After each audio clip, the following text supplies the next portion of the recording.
Энэ гүр маань өөрөө 41 давхартай буюу газраас 170 м-ийн өндөрт байгаагаараа дэлхийн хамгийн өндөр гүрт тооцогддог юм байна.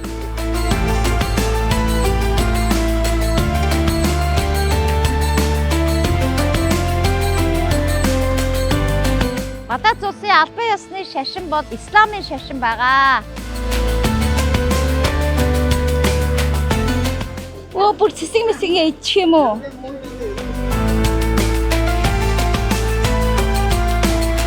За энэ хараа манайхаа гүзээцгнийг бүр ийм амархан тарьж байна заяа.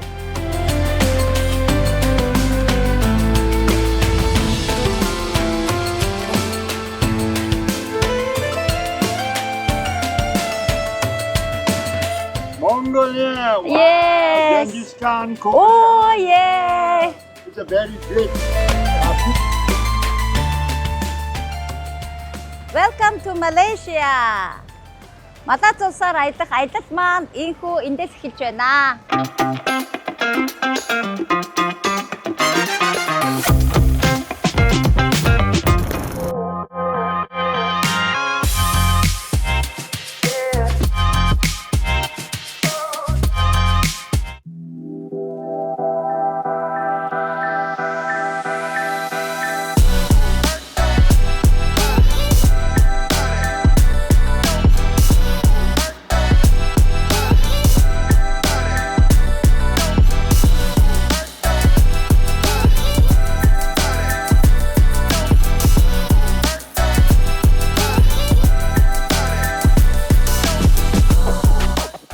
How are you? My son Jacob. Hello, Erka. Welcome. За ингээд бид нэр Малайз айлаар зочлох гэж байна. Манай Малайз найз гэртээ ирсэн Мулака хотод. Wow, so beautiful. Thank you. Is this Malaysian wood? Yes, this is all Malaysian wood. It's all timber. This is all local wood. This is all local wood. Ah, you have Yeah. wood wood, diba? Yeah. They're all solid. So Furniture. yeah, and white hands don't like but those two.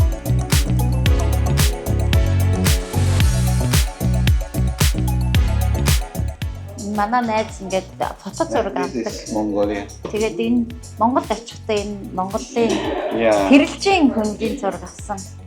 So it's on the way to the Genghis statue. Yeah, this Yeah, is this is a the Heritage National Park. National Park. Yes. Yes. Yeah, went to take the photo here.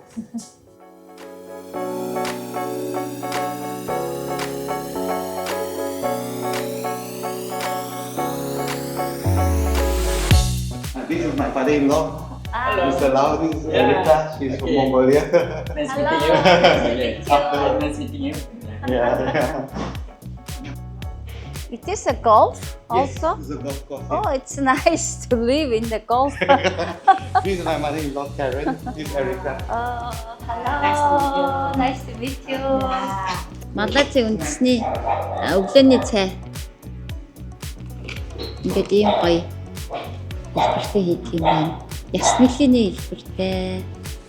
Энэ дотроо ийм будааны юу байна? Бурамтай будааны будаа. Энд дандаа будаанууд байна л та. Хошор байна. Гэтэ бурамтай ээж Like the магадгүй. Mongolian, the flag. Yes. Никлас Монголд очиж ирсэн. Тэгээд яа нэг Монголын хошортой адилхан байгаа өстэй гэж.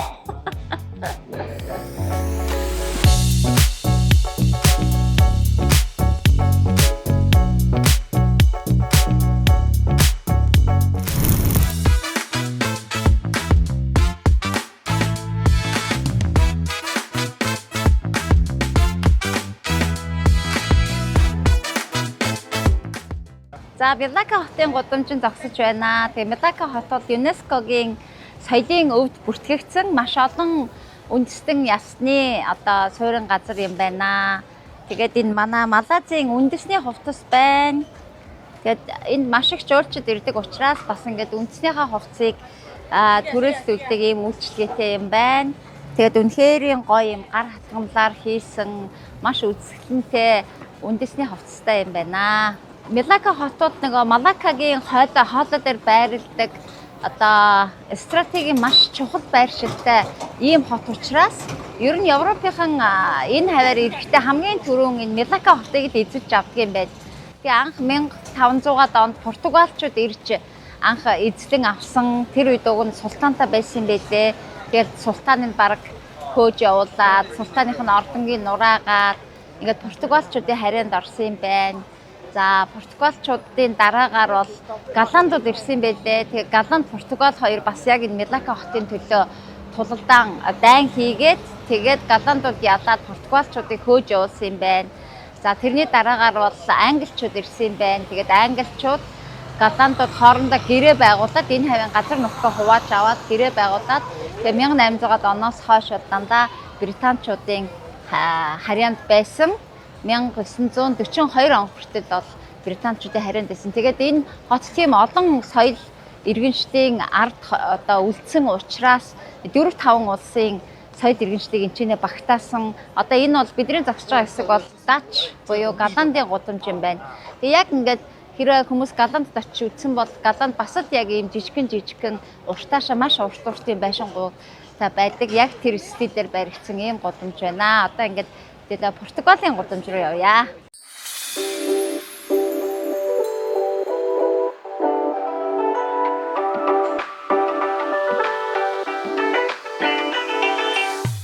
Өнөөдрийн guide. You are my guide today, right?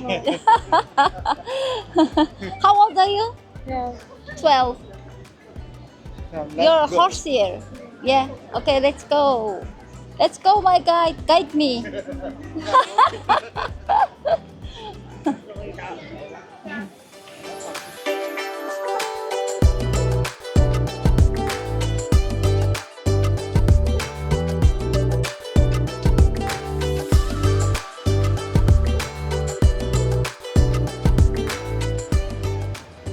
За энэ хэсгийг бол Dutch Square гэх юм байна. Голландын талбай гэж нэрлэгддэг. Тэгээд энэ ингээд Welcome to Historic City of Melaka. Энэ голын нэр нь Melaka гэдэг нэртэй гол байна. Ингээд энэ хэсэг бол энэ хэсгээр ингээд Голландын үе дуусч байгаа юм байна. Тэгээ энэхийн бас заавал одоо сууж үзэх ёстой нэг тээврийн ирсэн нь Trisha гэдэг нэртэй энэ 3 дугуйт юм байна. Одоо ингээд Trisha дээр сууж үзье.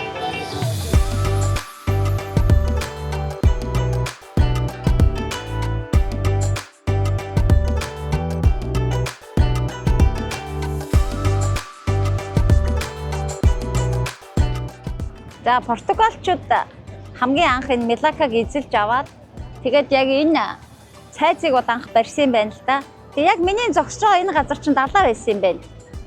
Тэгээд сүүлд ингээд тусгай технологи зарласны дараагаар энийг хөөрэ газар болгоод ингээд барилга байшингууд бариад тогтчулсан болохоос далаа маань өөрөө яг энэ хүрээд тэгээд энэний арталт хамгаалтын цайз байсан байна. Тэгээд голландчууд ирээд Португалтай дайн зарлаад байлдаад 5-6 сарын турш бүслэлтэнд байлгаад, өлсгөлөнд автуулаад ингээ европчууд энд ирж бас хоорондоо байлцсан байгаа байхгүй юу. Ингээд дараа нь голландчууд эзэлж авсан. Тэгээ Голланд эзэлж аваад энэ цайзыг бас сүйтгэж нураагаад одоо ганцхан энэ портын үндсэн хаалга нь үлдсэн түүхтэй юм байна. За тэгээд орчин үе түүх хоёрыг хослуулсан одоо зургийг эндээс харж олноо. Ингээд энэ хаалганы өмнө алдарт лавабо зогсож байна.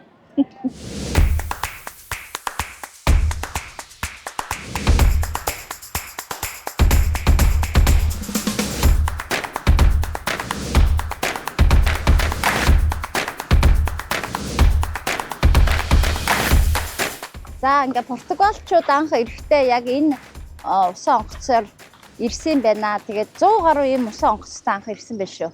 Тэгээд Мелака өөрөө порт хот байсан учраас тэгээд Португалийн айрам ингээд ийм хүлэгдэн ирээд тэгээд султаны цэргийг буулгаж авсан юм байна. Then how Melaka got this name because of this tree. This is Melaka tree. Melaka tree. Yes, this tree is Melaka tree. Энэ модны нэр нь Melaka гэдэг мод юм байна. Тэгээд Melaka энэ модны нэрээр нэрлэгдсэн хот юм байна.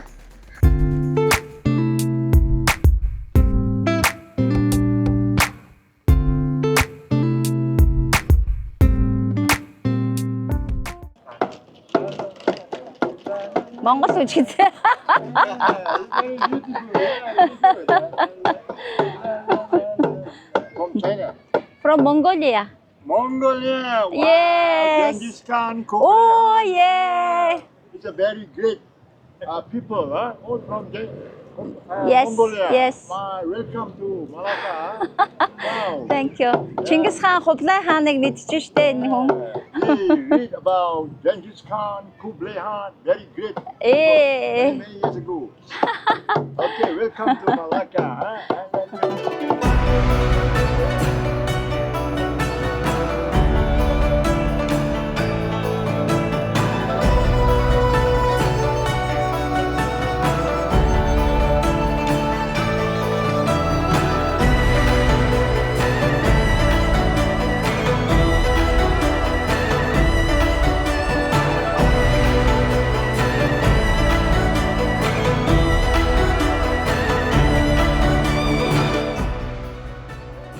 За энэ Малакка хотод байгаа 1653 онд байгуулагдсан хятад сүм хамгийн анхны Малайзийн хамгийн анхны хятадын сүм юм байна. Тэгээ угаасаа яг тэр үед бол хятадууд энд ирж суурьшсан юм байна. Малакка хот ч өөрөө ингээд хятад болон англичууд ингээ бүх улсаас ирэхэд хамгийн тохиромжтой худалдаа 8-ны цэг байсан учраас анхны хятадууд бол энд Малаккад ирж бууж исэн. Тэгээ яг энэ бол тэр ирсэн усан онгоцных нь дарвал гэж юм л да. Тэгээ хятад усан онгоцны дарвал тэр үед иймэрхүү байсан юм байна. Тэгээд Малакка хотын иргэн манай найз Николас болохоор одоо өвөг дээдсэн хятадаас бас яг тэр үед 1600-аад 1700-аад онд анх иржсэн худалдаач байсан юм байлээ. Тэгээ одоо бол 7 дугаар үеийн хятад гэж хэлээ.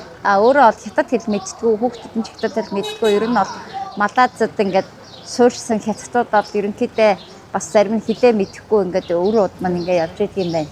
My friend Nicholas is from Malacca city. Yeah. Please introduce yourself. Yeah, and your I'm origin. Nicholas. So I'm from Malacca. I was born in 1989. However, my family came down to Malaysia in the late 1700s, and I'm the 8th generation in Malacca. He was in Mongolia, and how did you see Mongolia? I went to Mongolia twice, especially in Ulaanbaatar. Initially, I'm so afraid to go Mongolia because I've not been there before. But after the first time I went there, it totally changed my mind. People are there so friendly, very welcoming. Then thirdly, it's a very safe place to go. And something about Mongolia is the people. Because I went around Mongolia and everyone's so friendly, even though language is a barrier. But we are able to communicate, and I walked almost half of the city. Just feel very safe and very calm. So that's one I like about Mongolia. Second thing is the culture. Mongolia is very strong in their culture, especially very proud of what their roots are. So that's something it's so unique to me to see Mongolians having that type of spirit. Yeah. It was cold for you? Definitely, it's totally opposite. Because you see, in Malaysia, the coldest is 24 degrees. That is only at night or early in the morning. However, in Mongolia, during the time I went in May, it's -1 and it's already very cold for me. But for my Mongolian friends, it's very normal. Yes. Yeah, for us it's freezing already. Yeah. But however, the weather is good, especially during the autumn. Yeah, I think that's a good time to go to Mongolia. Yeah. Thank you. Welcome again. Yes, Your thank family. you. Yeah, we'll come and visit Invite you. Mongolia.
18 онд Хувлаа хааны цэрэг Ява арлыг эзлэхээр явах замдаа яг миний энэ зогсож байгаа энэ газрыг дайран өнгөрсөн байдгийн байна.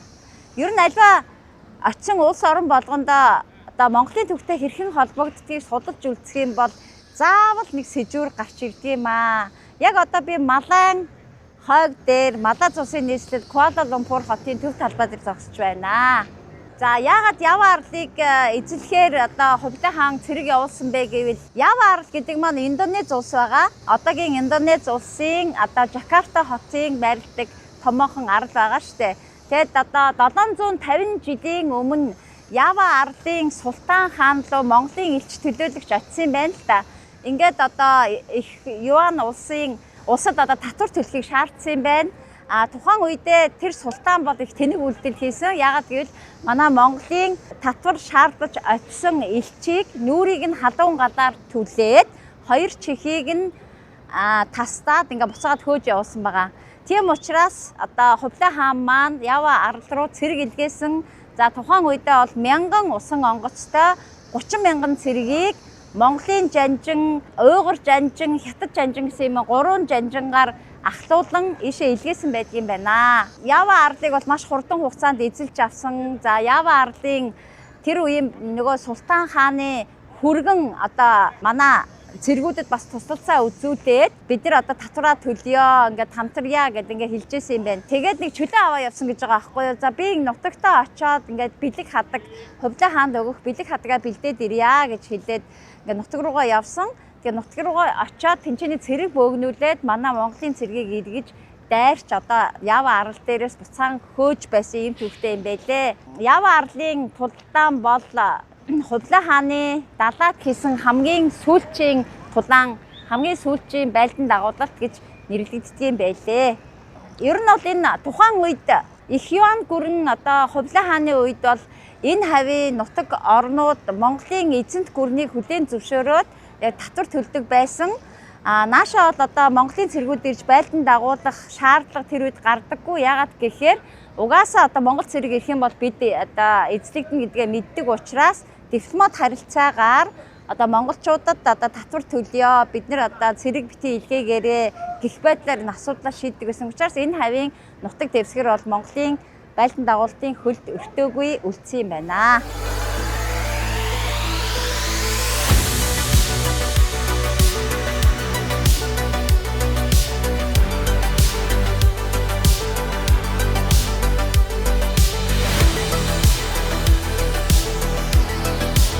Малаз улсад ястаа нэг сонирхолтой юм нэг байна.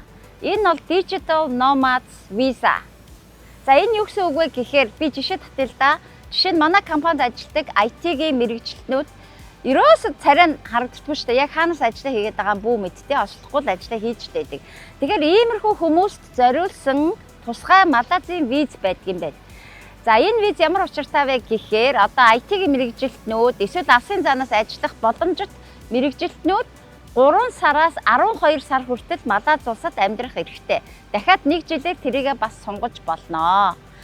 За, Малаз улсад ирээд юу хийх вэ гэхээр дурын газраасаа одоо ажиллаа хийх боломжтой тийм хаб, дээрэс нь дижитал намаадуудад зориулсан байрны хөнгөлөлтийн систем байдгийн байна. За, ямар бичиг баримт бүрдүүлж ирдэг вэ гэхээр нэгдүгээрт орлогоо нотлох систем байна. Жилийн $24,000-аас доошгүй орлоготой гэсэн нотлох баримт, ингээ гадаад паспорт. За энэ бүхнийгээ онлайнаар өгөөл ингээд виза авчих бүрэн боломжтой. За давуу тал нь юу вэ гэвэл та гэр бүлтэйгээ ирж болно. Эхнэр, нөхөр, үр хүүхдүүд тэр бүгд эцэг эхийгээ ч дагуулад ирэх боломжтой юм байна. Тэгэхээр одоо яадгийг зүгээр манайхан өвлийн 3-4 сард ирээд ингээд энэчнээс ажиллаа хийх ийм боломж бас бүрдсэн ийм газар байна шүү. За тэгээд ер нь Малазд бол гаднаас одоо олон орны залуучууд ирж ажиллах сонирхолтой байдсан байна. Ягаад гэвэл яг ийм залуучуудад зориулсан бүр юм тусгай хотууд хүртэл байна. Одоо Сайбер Жаяач гэдэг юм уу те. Эсвэл одоо Жохор Барууч гэдэг юм уу. Тэгээ энэ хотуудад ирж амьдрахад сарын $300-аас $500 орчим төлдөг юм байна шүү. Тэгээ ингээд монголчуудтай уулзаад явж байхад ер нь Улаанбаатарт байгаа байраа түрээслүүлээд тэр мөнгөөрөө Малазд ирээд түрээсийнхаа мөнгийг төлчихдөг. Тэгээд ингээд тодорхой сарууд дээрээ амьдраад байх юм боломжтой учраас хүмүүс хэрдэг юм байна.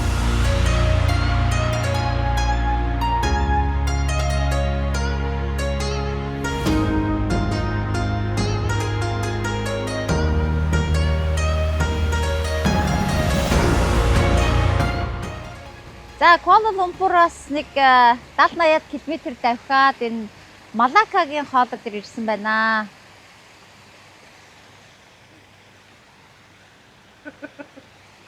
Дарга юм аашин те. Яа.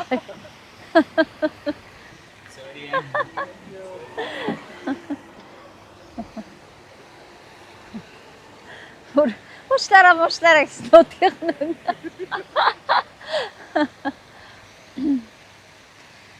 За Куала Лумпур хотоос нэг 70-80 км давхиад Малакагийн хоолой дээр ирлээ. Тэгээд миний нард харагдж байгаа далаа бол Малакагийн хоолой. Мап дээрээс харах юм бол яг Сингапур, Малайз, Индонезийн хоорондоор урсдаг ийм нарийнхан далайн хоолой байгаа. Тэгээ энэ бол угаасаа газар зүүн хувьд маш чухал хоолой юм байна. Одоо Суэцийн сувагч гэдэг юм уу те. Ер нь ингээд дэлхийн нөгөө далайн тээвэрт маш чухал үүрэгтэй хид хідэн гол сувгууд байдагтай адилхан энэ Малакагийн сувг бол маш чухал сувгуудын нэг юм байна. Тэгээд ер нь л эртээр үеэсээ хэдэн мянган жилээсээ энэ сувгийг хэн эзэмших вэ, хэн контролдох вэ гэдэг бол одоо үргэлжил ийм чухал асуудал болж исэн. Тийм ч учраас энэ Португалчууд, за дараа нь бол Голландууд, дараа нь Британчууд, за дараа нь бол Япончууд гэдэг үргэлж одоо энэ томоохон гүрнүүдийн ирж энэ хоолойг контролдож исэн ийм чухал хэсэг юм байна. Яг Малайз болоод энэ Сингапур, Индонез улс бол энэ чухал газар зүүн байршлаа ашиглаад эдийн засгийн хувьд бол нэлээд хүчирхэг байдаг. Тэгэд энэ хавийн газар нутаг бол ер нь нөгөө одоо торгоны зам гэдэгтэй адилхан Малакагийн хоолоогоор дамжин энэ нутгаас одоо Хятад руу, Япон руу, за цааш бол Арабын улсууд руу тэрүүгээр дамжуулаад цаашаа Европын улсууд руу одоо тэр үеийн те ялангуяа нөгөө хоолд амтлагч spice энэчнээс бол маш их хэмжээгээр ингэж явдаг байсан тийм уламжлалтай ийм чухал газрын нэг байна.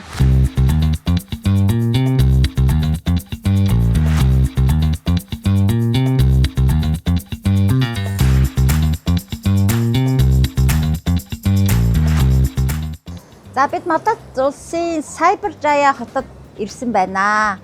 Тэгээ энэ хот маань өөрөө нисэх буудлаас нэг 20-30 км-ийн зайтай оршдог юм байна.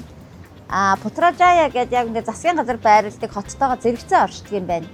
За энэ хот бол Малайзын Silicon Valley гэж нэрлэгддэг технологийн хот, Smart City. Тэгээ ер нь альва улс оронд дандаа л нэг Smart City хөтөлбөр явдаг. Сүүлийн үед бол энэ маш их эрчимжиж байгаа тийм. Тэгээ Монголд ч гэсэн нэг Smart City хөтөлбөр яваад ах шиг байгаа. Одоо Aero City ч үдөө тэгээ цаасан дээр байгаад байна л да. Малайзд бол 1997 оноос энэ хотоо байгуулж ирсэн байна. Гол зорилго нь юу вэ гэхээр технологийн чиглэлийн үндэстэн дамсан томоохон компаниудын дата төвийг байгуулах зорилготой юм байна. Тийм учраас энд бол бүх технологийн их сургуулиуд нь байрлаж байна. Тэгээ яг залуучуудад зориулсан бүх орчныг бол үнэхээр гоё бүрдүүлж чадсан газар байна.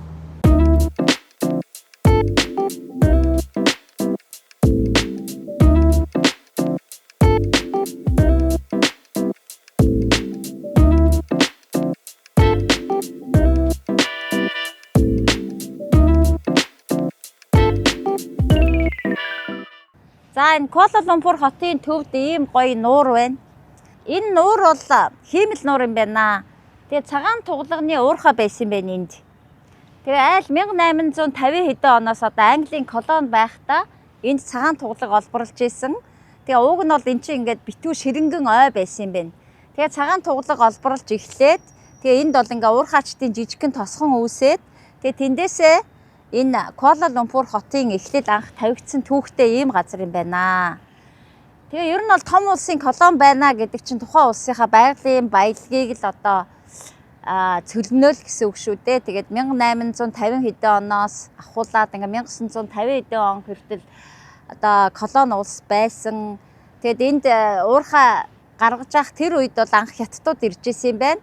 одоо уурхаа ухдаг хятадууд анх ирээд тэрнээс хойш одоо хятадын иргэд энд ирж суурьшсан ийм түүхтэй байдаг юм байна. Тэгээ Малаз улсын ер нь баялагын тухай ярих юм бол за Малаз бол байгалийн хий ихтэй юм байна. Тэгээ байгалийн хийгээ дандаа далаагаас олборлдог юм байна. Өөрийнхөө эрэг хавийн офшор бүсээс байгалийн хий олборлдог юм байна.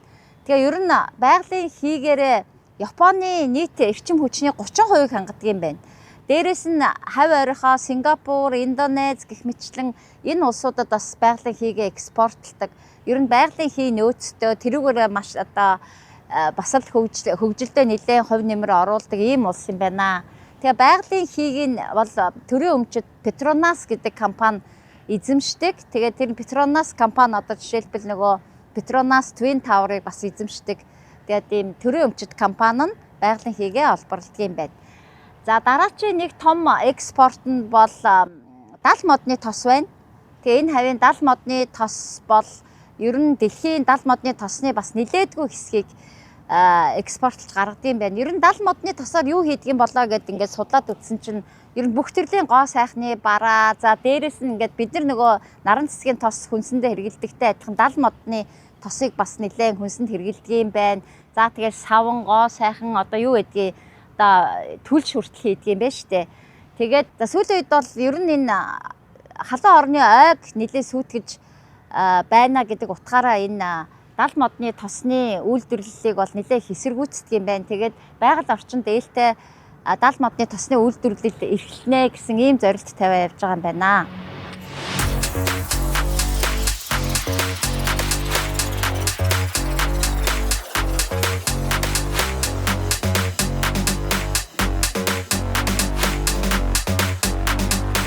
За Куала Лумпур хотын худалдааны хамгийн том төв павильоны хажууд ирсэн байна. Тэгээд яг энэ хэсэг газрыг бол Нью-Йоркийн төвд байгаа ч юм уу, Сеул хотын төв байгаа ч юм уу гэж бодогдохоор үнэхээр их хүнтэй гоё байна. Тэгээд хамгийн сонирхолтой нь Куала Лумпур хот бол дэлхийн бараг хамгийн олон мод, хамгийн олон их дэлгүүртэй хот гэдгээр алдартай юм байна. Угаасаа яагаад гэвэл энэ чинь байгаль нэг 30-35 км халуун байгаад байгаа байхгүй юу? Гадуур явлаа гэхэд ер нь 20-30 минут яваад бараг ухаад өмсдөж байгаа.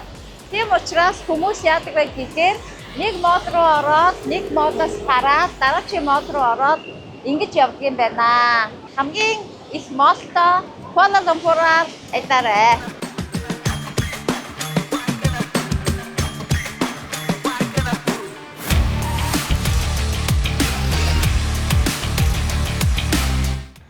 За мөн эртээр үеэсээ одоо экспортлдог гол бүтээгдэхүүн бол каучук буюу эрзэн байна.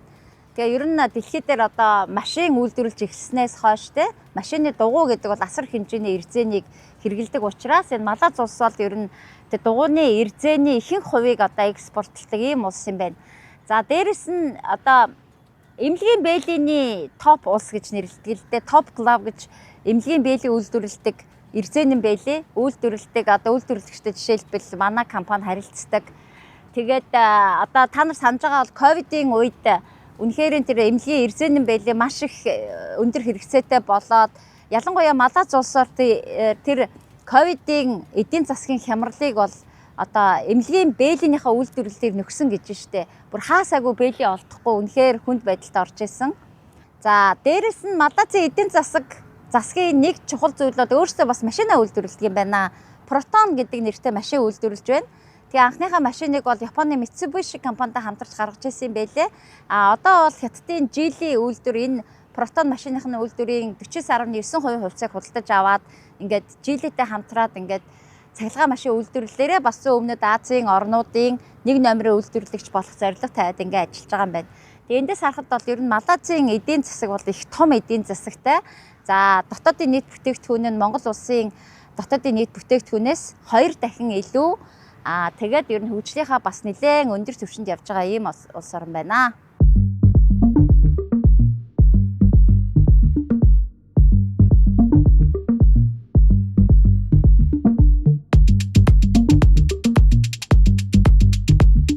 BMW. За энэ бол машины нэр биш шүү манайхаа. Энэ бол Малайзын жорлонгийн стандарт.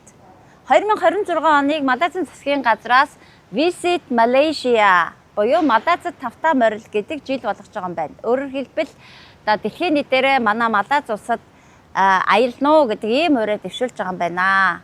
Мэдээж жуулчдыг татахын тулд хамгийн түрүүнд хийх ёстой асуудал бол нойлын асуудал байна. Ингээд 2026 оны 1-р сараас одоо бүх жорлонгийн шинэ стандартыг боловсруулсан байна.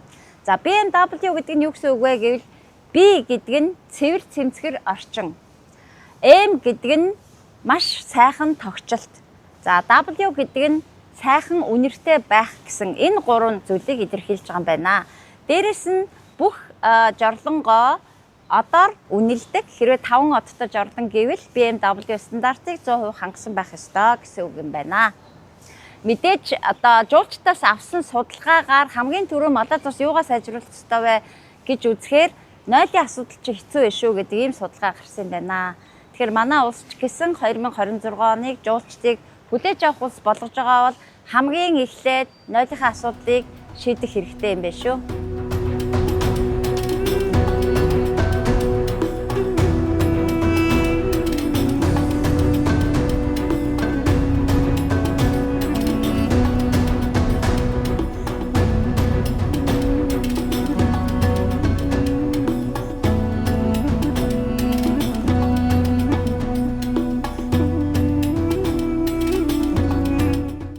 Guinness рекорд хамгийн том жимс. World record 2023-нд бичсэн байна. За бид нар ингээд Малайзын луу жимсний тариалангийн талбай дээр ирсэн байна. Тэгээ нэх хөрхөн жимсээ бас ингээд дахин шүтдэг маягтай ингээд гоё хөшөөг нь хийцэн байна. Тэгээ яг ийм юу шиг кактус шиг ийм амар өргөстэй жижигхэн бутанд ургадаг юм байна шүү. Тэгээ ойртох юм бол амар хатгадаг. So my name is Khairul Azmi. Okay, you can call me Azmi. Okay, so now you are at Sepang. Okay, Sepang? Yes, Sepang. Okay. Sepang is known as a hometown of dragon fruit in Malaysia. Okay, so in here we have 4 types of dragon fruit. Okay, first we have red ruby. So this dragon fruit also we can plant anywhere. Anywhere. Anywhere we can plant. For example, like that, you can see the dragon fruit tree.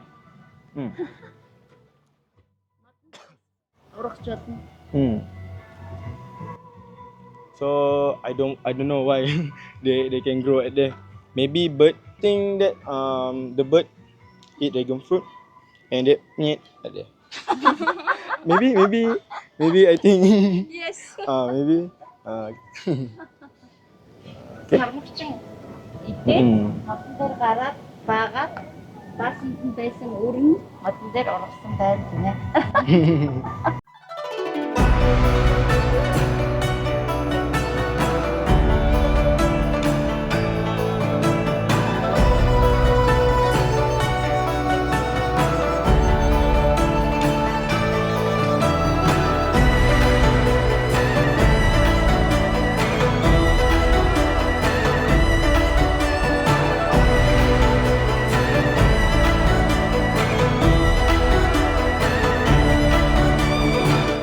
Малайз, Сингапур хоёр улс зэрэгцэж оршиж байгаа. Тэгээ яг хажууд нь байгаа Сингапур улс бол авилгын индексээр бараг те 0. Ер нь одоо авилгагүй улс орон гэдгээрээ дэлхийд толгой зөгчдөг ийм улс бол Малайз улсын авилгын асуудал бол яг энэ зүүн өмнөд Азийн орнууд дундаа бас маш их одоо дуйлаан дагуулдаг томоохон авилгын хэрэгүүд одоо байн гарч идэг ийм улс төрийн маш гүнзгий зөрчилтэй сэдв болцсон ийм улс байдгийн байна. Малайзын авилгыг бол ерөнхийд нь 3 хувааж үзээд байгаа юм байна л да. За нэгдүгээрт бол дэлхийн хамгийн том авилга хэл хахуулын дуйлаан Малайз улсад болсон юм байна.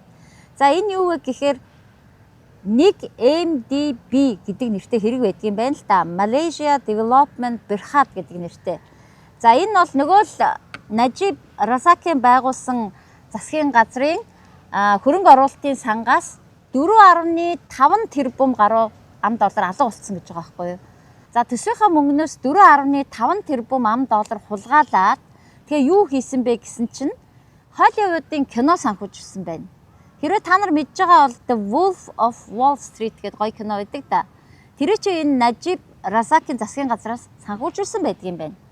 За тансаг зэрэглэлийн даруул донгоц, Пикассогийн зураг, очир эрдний цуглуулга, за тэгээд нөгөө брендийн цүнх сав гэдэг дараа нь ингээд гэртэн нэгжлэг хийхэд бол маш их зүйл олцсон шүү дээ. За энэ хэрэг бол Малайзийн төрийн өмчит компаниудад хяналт ямар сул байгааг бол дэлхийн нийтэд харуулсан гинэ. Тэгэхээр манай Монгол улсын төрийн өмчит компаниудад бас хяналт ямар байдаг вүлээ гэдгийг бид нар бас бодмоор юм байна. Малайзийн авилгын бас нэг том сүлжээ бол энэ гэр бүл найз нөхдийн хэлхээ гэж байна. За ерөөсө томоохон тендерүүдийг Малайзийн төрийн одоо дээд шатанд байгаа хүмүүсийн ах トゥ үр хүүхэд тэд нар л авдаг юм байна. За энэ бас ямар нэг зүйлтэй бас их ойролцоо санагдаж байгаа юм зү тэ. За дээрэс нь улс төрийн намуудын санхүүжилт нэг тодорхойгүй, өөрөөр хэлбэл сонгуульд одоо бизнесийн байгууллагуудаас маш их санхүүжилтийг авдаг. Тэгээд сонгуульд ялсан намууд нь бол тухайн бизнесийн байгууллагуудынхаа бизнесийг дэмжих үйл ажиллагааг бол нэлээд хийдэг гинэ. За 2024 оноос шинэ ерөнхий сайдтай болсон байна. Тэгээд одоогийн энэ ерөнхий сайд бол авилгатай нэлээд хүчтэй тэмцэж эхэлсэн байна. Ер нь нэг жилийн дотор нэлээд олон арга хэмжээнүүдийг авсан.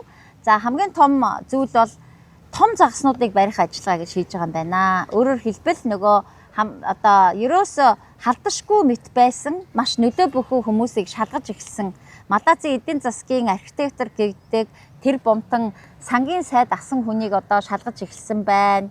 За хуучин ерөнхий сайд энэ Махатхир Мухаммед гэдэг тэрнийхээ хүүхдүүдийг одоо хөрөнгөийнхаа их усурыг нь тайлбарлахыг авилгатай тэмцэх газраас нь шаардж эхэлсэн байна. Гэх мэтлэнгээр авилгатай бол нэлээд тэмцэж эхэлсэн байна. Одоо хамгийн сонирхолтой авилгатай тэмцэхэд хийж байгаа хамгийн сонирхолтой алхмууд гэх юм бол төрийн худалдаа авалт буюу тендер. За урд нь бол яхаа ингээд шууд гэрээгээр бас худалдаа авалт хийдэг байсан байна. Шууд гэрээгээр худалдаа авалт хийснээс болж маш их авилга өгдөг. Одоо бол нээлттэй өрсөлдөөнөөр олгодог. За ялангуяа энэ блокчейнийг төрийн тендерийн үйл ажиллагаанд бол ашиглаж эхэлсэн байна. Тэгээ энэ нь бол үнэхээр одоо хин хаанаас оролцож байгаа, яаж байгаа гэдг нь нууц явагддаг. Төрийн албан хаагч тэрэнд оролцох шаардлагагүй байдаг учраас энэ бол одоо төрөл бүрийн авилгын схемийг устгахад маш хэрэгтэй ийм шин технологи юм аа гэж үзэж байгаа юм байна. За авилгатай тэмцэх Малайзийн амжилтын түлхүүрийг бол технологи гэж үзэж байна. Одоо гарч ирсэн ерөнхий сайд бол Digital Malaysia гэдэг стратеги ашиглаж байгаа юм байна. Энэ өөрөө төрийн бүх үйлчилгээг цахимжуулаад тэгээ ерөөсө хүн хоорондын харилцааг багасгаснаар гарын бэлэг өгөх боломжийг хааж байгаа юм байна. Ингээд блокчейн технологиг төрийн тендерт ашиглах туршилтуудыг хийж эхэлж байгаа нь энэ бүс нутагтаа бол анхдагч болж чадсан байна.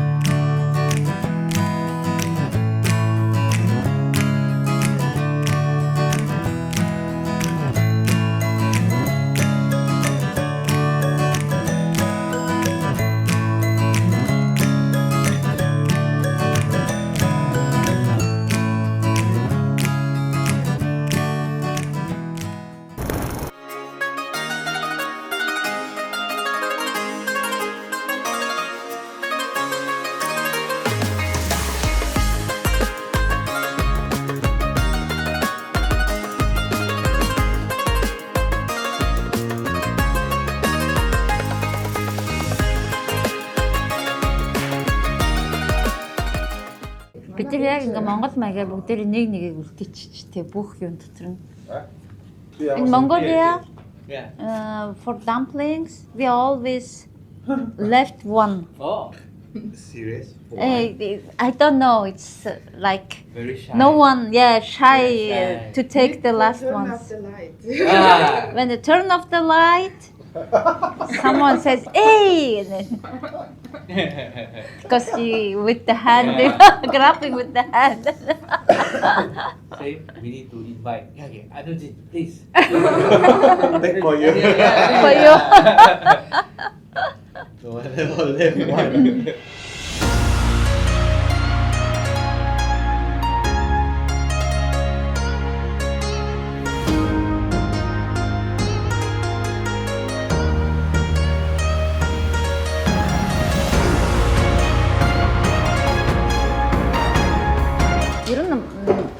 исламын улс шүү дээ тийм Малайз. Тэгээд нөгөө хятад үндэстэн их амьдардаг учраас яг энэ гахаан мах бол ихэнхдээ иддэггүй. Тэгээд зөвхөн энэ хятадуудын ирдэг энэ хоолны газар гахаан мах байдаг юм байна. Өөртөө гахаан махны сатай идэх гэж тусгаал ирдэг юм байна.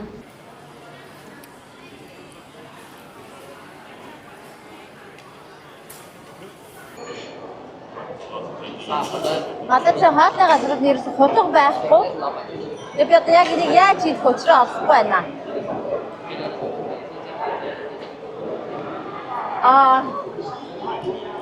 Ямар ч юм хатгыг нийтдээ